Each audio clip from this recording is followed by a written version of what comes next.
बिस्मिल्लाहिर्रहमानिर्रहीम अल्लाहुम्मा सल्ली अला मुहम्मद व आले मोहम्मद। मैं हूं जुल्फ़िकार अली शाह और आप देख रहे हैं मरगला डिजिटल टीवी चैनल। जनाब 27 जुलाई को होने वाले आज़ाद कश्मीर में जो इलेक्शन है उस हवाले से हमने वीला का एक सिलसिला शुरू किया है, जिसमें हल्का वाइज हम बताते हैं कि वहाँ सूरत हाल क्या है, किसकी पोजीशन ज़्यादा मजबूत है, कौन सी पार्टी जो है वो जीतने की पोजीशन में है, कौन सी पार्टी लूज़ कर रही है। लेकिन यहाँ पर मैं फिर बताऊँगा कि गैब का इल्म जो है वो कुदरत की ज़ात को है। हम उसी ज़ात पाक की दी हुई जो अकल समझ आए कि इंसान के तौर के ऊपर उस हिसाब से तजिया करते हैं, आगे वो कुदरत की ज़ात बेहतर जानती है। तो आज का जो वीला है इसके अंदर जनाब हम 3 हल्के जो हैं LA-16, LA-17 और LA-18 की जो है वो बात करेंगे। तो सबसे पहले LA-16 बाग शर्की 3 जो है उसकी जनाब हम सूरत हाल आपको बताते हैं।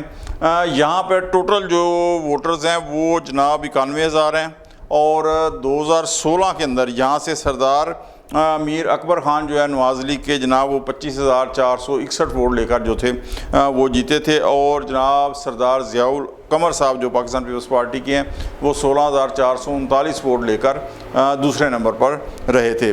2021 में सरदार मीर अकबर ख़ान जो थे वो तहरीक इंसाफ में जो है शामिल हो गए थे। तो तहरीक इंसाफ के प्लेटफॉर्म से जो है सरदार मीर अकबर ख़ान ने 23,563 वोट हासिल करके जो है कामयाबी हासिल की, जबकि पाकिस्तान पीपल्स पार्टी के कैंडिडेट वही रहे थे सरदार ज़ियाउल कमर साहब, और उन्होंने 23,263 वोट जो थे लेकर दूसरे नंबर पर रहे। बड़ा क्लोज मार्जिन यानी सिर्फ 300 वोटों के फ़र्क से जो है वो जनाब सरदार मीर अकबर ख़ान जो थे वो जीते थे तहरीक इंसाफ के प्लेटफॉर्म से। लेकिन मैं बार बार तहरीक इंसाफ का नाम इसलिए ले रहा हूँ कि अब 2021 के अंदर जो है सरदार मीर अकबर ख़ान जो है वापस पाकिस्तान मुस्लिम लीग नवाज़ के अंदर आ गए हैं, शामिल हो गए हैं। और 2026 के जो इलेक्शन हो रहा है 27 जुलाई को, उसमें मुस्लिम लीग नवाज़ के प्लेटफॉर्म से ये इलेक्शन लड़ रहे हैं। जबकि सरदार कमरुज़्ज़मा ख़ान जो है पाकिस्तान पीपल्स पार्टी के वो पाकिस्तान पीपल्स पार्टी में ही रहे हैं और वो पाकिस्तान पीपल्स पार्टी के प्लेटफॉर्म से जो है वो इलेक्शन लड़ रहे हैं। यहाँ पे मैं आपको बताऊं कि मुकाबला काफ़ी से ज़्यादा जिसे कहते हैं वो सख्त है, क्योंकि 2016 के अंदर जो सरदार मीर अकबर ख़ान जीते थे वो नवाज़ लीग के टिकट के ऊपर जीते थे और उस वक्त नवाज़ लीग की गवर्नमेंट जो थी वो मरकज़ में थी। अब यहाँ पे एक तो ये है कि ज़ाहिर है कि नवाज़ लीग का वोट बैंक है जो भी है तो वो, और फिर पाकिस्तान पीपल्स पार्टी का भी वोट बैंक यहाँ पे काफ़ी है।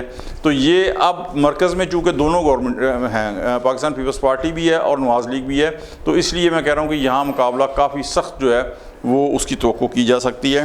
तो अब आगे बढ़ते हैं। LA-17 बाग 4 हवेली।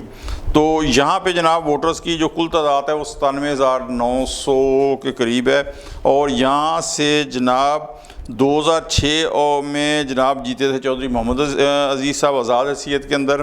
2011 में जनाब फैसल मुमताज़ राठौर जो अभी आज़ाद कश्मीर के वज़ीर आज़म हैं वो जीते थे पाकिस्तान पीपल्स पार्टी के प्लेटफॉर्म से। 2016 में फिर चौधरी मोहम्मद अजीज़ साहब जो थे वो मुस्लिम लीग नवाज़ के टिकट से इलेक्शन लड़ा और उन्होंने वो जीते 34,313 वोट लेके, जबकि ख्वाजा तारक सईद साहब पाकिस्तान पीपल्स पार्टी के 24,120 वोट लेके वो दूसरे नंबर पर रहे थे। काफ़ी यानी लंबे मार्जिन से जो थे वो चौधरी मोहम्मद अजीज़ साहब जो थे नवाज़ लीग के टिकट पे वो जीते थे। अच्छा 2021 में लेकिन क्या हुआ कि फिर राजा फैसल मुमताज़ राठौर साहब जो थे वो पाकिस्तान पीपल्स पार्टी के टिकट पर 30,085 वोट लेकर जो थे वो जीते थे और चौधरी मोहम्मद अजीज़ पाकिस्तान मुस्लिम लीग नवाज़ के टिकट पर जो इलेक्शन लड़ रहे थे वो 25,421 वोट लेकर दूसरे नंबर पर रहे थे। अच्छा अब 2026 के अंदर जनाब पोजीशन ये है कि 2026 में राजा फैसल मुमताज़ राठौर जो है वो पाकिस्तान पीपल्स पार्टी के टिकट से इलेक्शन लड़ रहे हैं, जो आज़ाद कश्मीर के इस वक्त वज़ीर आज़म भी हैं, और चौधरी मोहसन अजीज़ साहब जो चौधरी मोहम्मद अजीज़ साहब के साहबजादे हैं वो नवाज़ लीग की तरफ से इलेक्शन लड़ रहे हैं। अच्छा इस हल्के से तारक सईद ने भी इलेक्शन लड़ने का ऐलान कर दिया है। ये इस हल्के में जो है ना पाकिस्तान पीपल्स पार्टी की तरफ से जो है ना ये तारक सईद साहब जो हैं पाकिस्तान पीपल्स पार्टी के हैं, तो उन्होंने भी इस हल्के से जो है वो इलेक्शन लड़ने का आज़ाद हैसियत से ऐलान कर दिया है।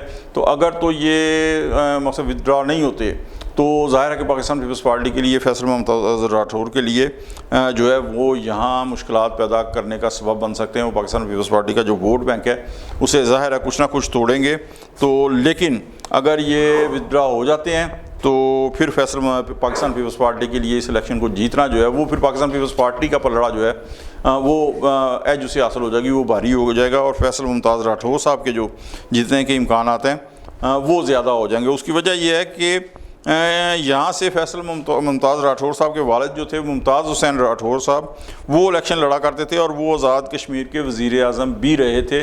और ज़ाहिर है उनके बेटे जो फैसल मुमताज़ राठौर हैं वो भी आज़ाद कश्मीर के वज़ीर आज़म हैं।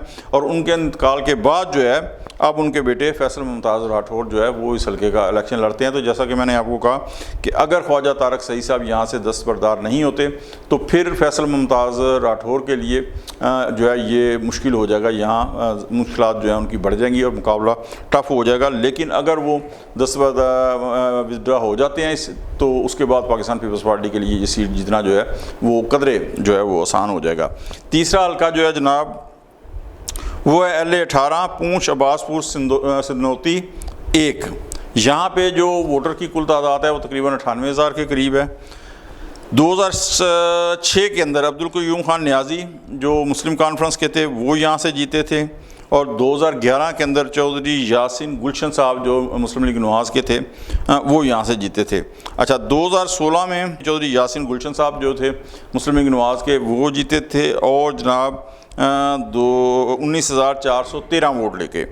और अब्दुल क़य्यूम खान नियाज़ी जो थे मुस्लिम कॉन्फ्रेंस के टिकट पर वो 18,735 वोट लेके जो थे वो जीते थे।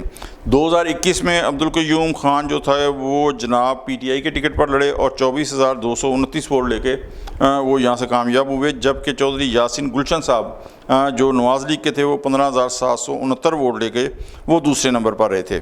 अच्छा, 2021 के इलेक्शन के बाद सरदार अब्दुल क़य्यूम खान नियाज़ी को जो है वो PTI की तरफ से वज़ीर आज़म बनाया गया था, लेकिन बाद में फिर सरदार तनवीर इलियास को वज़ीर आज़म बना दिया गया था। वही सरदार तनवीर इलियास जो पाकिस्तान पीपल्स पार्टी में शामिल हुए थे, लेकिन टिकट ना मिलने की वजह से या कह लें कि उनके जो पाकिस्तान पीपल्स पार्टी के दरमियान मामला थे वो हल ना हुए, तो उसकी वजह से वो अब इस्तेकाम पार्टी के अंदर जो है वो चले गए हैं और उनकी तरफ से इलेक्शन लड़ रहे हैं।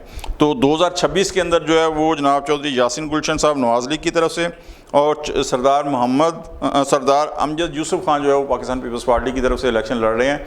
यहाँ पे बड़ा वाज़ेह तौर के ऊपर जो है वो पाकिस्तान मुस्लिम लीग नवाज़ के जो चौधरी यासिन गुलशन साहब हैं उनके जीतने के इम्कानात जो हैं वो दूसरे दोनों जो उम्मीदवार हैं उनसे ज़्यादा है और तोक़्क़ो है कि वो कामयाबी जो है वो हासिल करेंगे। तो आज ये 3 हल्कों का जो है वो हमने बताया है। तो आपसे गुजारिश है कि आपको अगर हमारा वीलॉग अच्छा लगता है लाइक कर दें और शेयर जो है वो ज़्यादा से ज़्यादा दोस्तों तक ज़रूर कर दें ताकि हमारी हौसला अफजाई हो, क्योंकि आप ज़्यादा से ज़्यादा ये व्यूज़ हमें मिलेंगे तो हम जो ज़ाहिर है कि हौसला अफजाई होगी, हम मज़ीद प्रोग्राम करने के काबिल हो सकेंगे। तो आज का वीलॉग अगर आपको अच्छा लगा है लाइक कर दें, दोस्तों तक शेयर कर दें, ज़्यादा से ज़्यादा दोस्तों तक शेयर कर दें और हमारे मरगला डिजिटल TV चैनल को सब्सक्राइब कर दें, बेल आइकन का बटन लाजमी दबा दें ताकि नई आने वाली वीडियोज़ जो हैं वो बर वक्त आप तक पहुँच सकें। अगले वीलॉग तक के लिए ज़ुल्फ़िकार अली शाह को इजाज़त दें। अल्लाह हाफ़िज़।